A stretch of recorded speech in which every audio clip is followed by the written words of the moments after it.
Hi guys, welcome back for another Transformers toy review. Having a look at something a little bit different this time. I've had this one sat around for ages. I've not reviewed her. I thought it's about time that I did.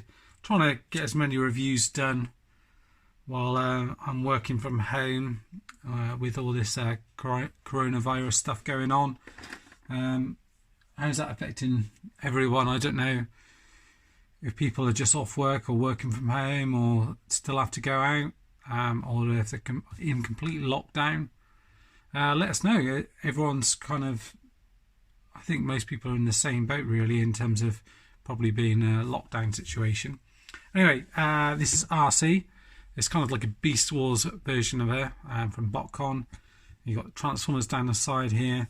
It's a very neat looking design. It's basically a repaint of the Black Arachnia Transmetal that they did, and you see you've got Transformers, Autobot Warrior, Arcee down here, the figure on the front here, and the spider web here, and then it opens up and then you have the figure there, and there she is in her kind of spider mode, and then you've got some bits and pieces on the other side.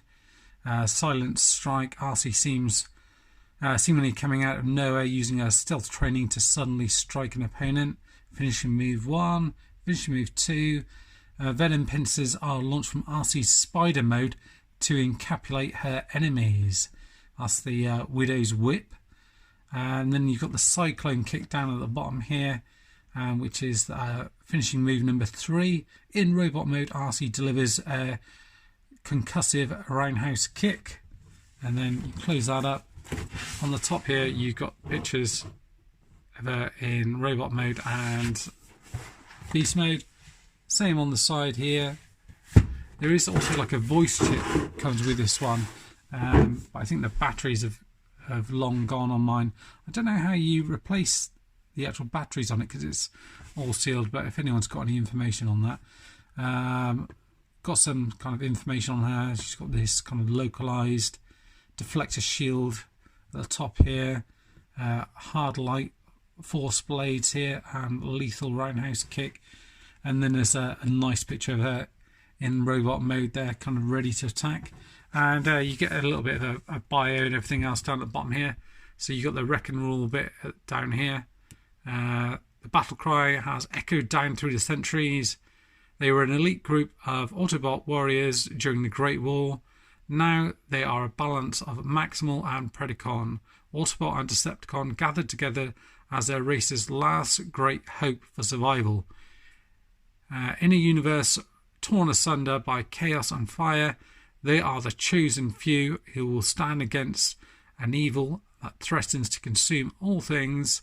They are the light amidst a growing darkness. They are the Wreckers. And then you've got a little text spec here for Arcee, Function Valkyrie, and a little motto there is looks are always deceiving. And then you've got your little bio there, so I'll pause that there so you can, I'll zoom it in a little bit so you can take a look at that. And then you've got tech specs here on the side here, fairly low on strength. Speed is low as well. Endurance is fairly decent. Rank, courage okay, firepower, skill is top. Though, and let's let that focus. Right, what we'll do then is we'll take her out of the packaging and see what she looks like. Right, here she is out of the box in spider mode. This is the kind of sound piece that I meant. It's actually come away from the box, but I think it was kind of activated by light from what I understand, and it's got the voice actresses says something on it when it gets it's light sensitive, and it obviously says something, but I'll have to sort of open this up and see if I can replace the battery maybe. But here's the actual figure herself, and I mean the colours and everything, it's really well painted. There's a lot of chrome on here, this kind of pinky kind of dark purple. It sort of goes from one colour into another, and it's done really well. You know, there's virtually no flaking on it at all. And all the other paint's done really well. This kind of white over the top of here, which is faded again. The orange in the eyes as well. It's kind of starts off here and then it's heavier in the corners here. The sort of faded white on here, off white on here, and the pink on here as well, and then white tips onto the on here as well. It's done overall. It's done really well, really nicely, and it's a great looking Spider-Man. It's really big. Just, you know, I haven't got the figure here, but I recently took a look at the Masterpiece Black Arachnia. This is way bigger than that. It'll also probably a bit more of a convincing looking spider mode, I would say. It's probably not quite as elegant, but in some respects actually, you know, all of this kind of tucks away a little bit nicer, I think, anyway. This is the kind of piece that I talk about that kind of opens and closes like a little pincer bit on here, and you can unplug it if you wish to, and it then comes out on a little piece there. You can see where it's attached down at the bottom here. These kind of pincers can move here, so there's a bit of movement on these. All of the legs are articulated. They're all on ball pegs. It doesn't really hold the weight very well because the back end's so heavy, but you can kind of have it like that on the floor, or I'll just have the front end a little bit more elevated. But overall, a very well done spider mode. And this bit here has got a maximal symbol on here. I don't know if you can see that or not. There's a maximal symbol on there, and then if you turn it around, I think it should display an Autobot 1.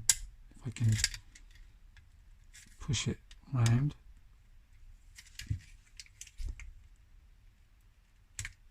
There we go. If you push it around, then you get an Autobot 1 round on here. And that was very much a feature of the kind of Transmetals. That's one of the things that they did. So that's quite cool. And then the head sort of tucked away down here. What we'll do is we'll get her transformed. Take a look at her. So first of all, the head comes out from over here. The body section here, these bits come out. I'm kind of doing this a lot from memory, so you may have to sort of bear with me. This may take a few takes just to remember what to do. And it looks like these bits here unpeg in here like that. These bits then come undone, and their kind of leg section comes down and into there like that. These bits come down and around. This bit must go up a little bit further maybe. This is on a slider, it looks like. So I think this is going to come down or not.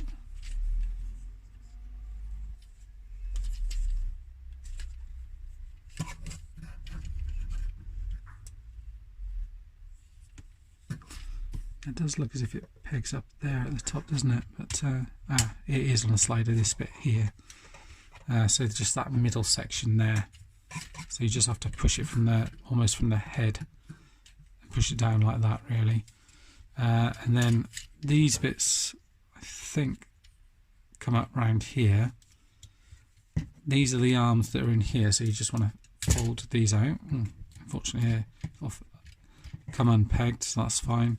And peg this bit from here, which is part of a weapon.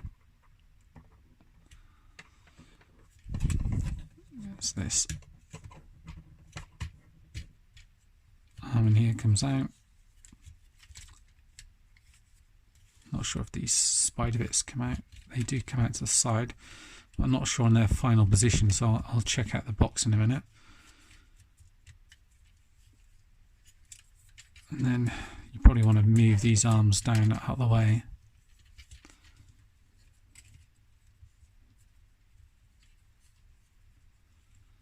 I remember thinking it was quite a tricky transformation at the time, but kind of looking back on it, it's not actually too bad at all. Not sure where this bit.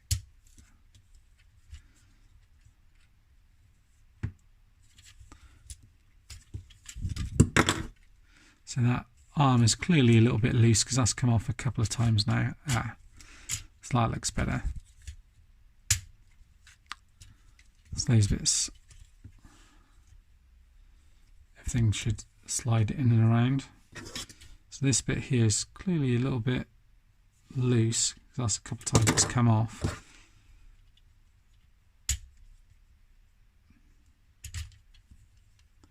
So I may need just to manipulate that round a little bit.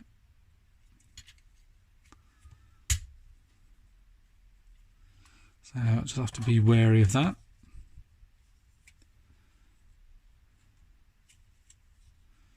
Just move these round to the back. I mean, it's more or less done. Oh, this one's coming out now as well. So it's a combination of where it's a bit tight there and a bit loose at the top there. What I'll do is I'll just take a quick peek at the instructions just to see how it has, well, I haven't got the instructions, but to show where all the arms and everything come out. Yeah, basically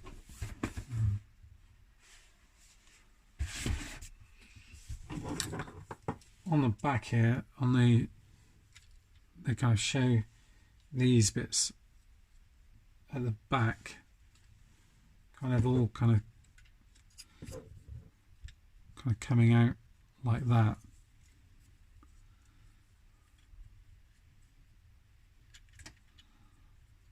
That's kind of what they look like on the box. Unfortunately, it means because she's got a real kind of backpack on there. It means she's having real difficulty to stand. Let's see if I can get to stand up properly or not.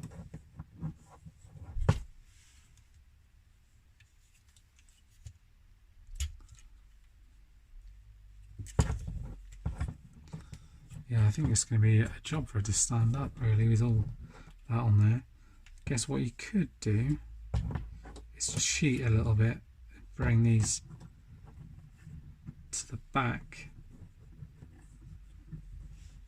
You could bring those side ones at the back there just to help her, give her a bit of a helping hand.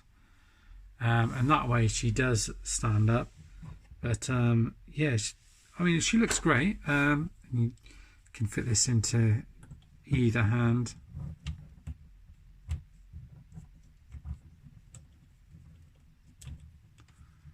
I say you can do that. I'm sure you can.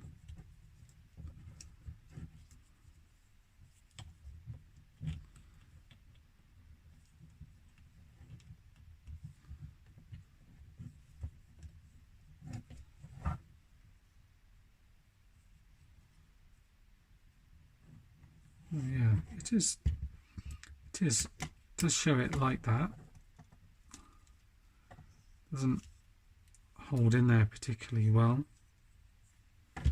It can be used as a weapon like that. So you've got that.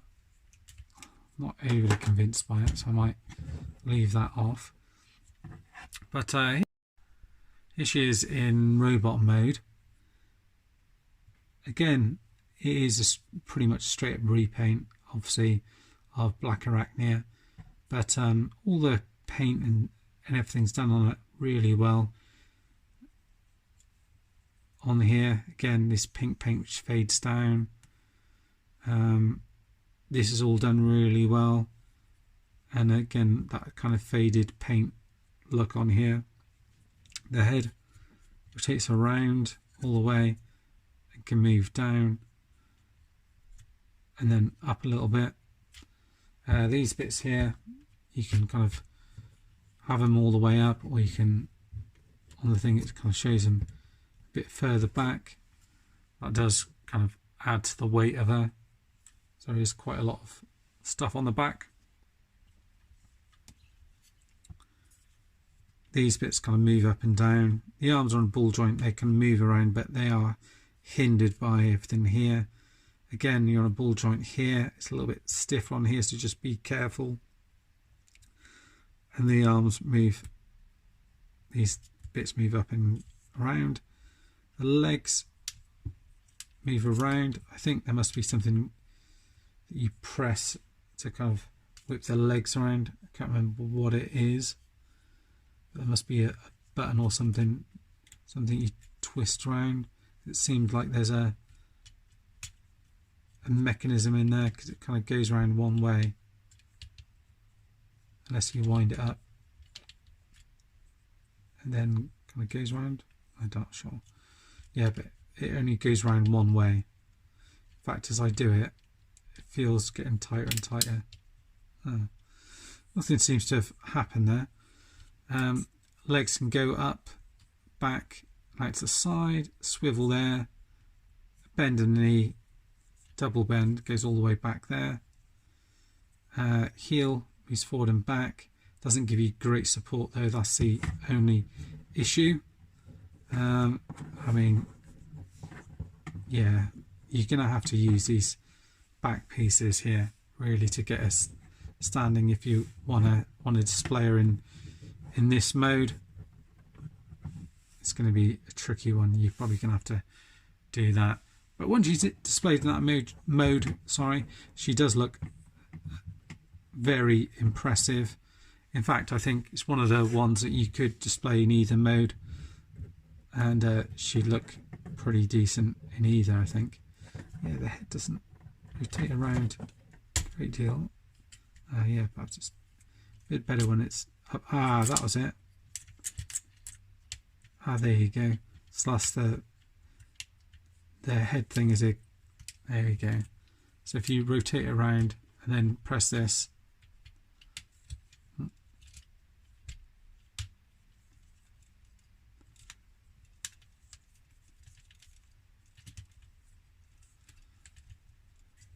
then I think if you press it back, that's where it does this kind of spinning kick thing.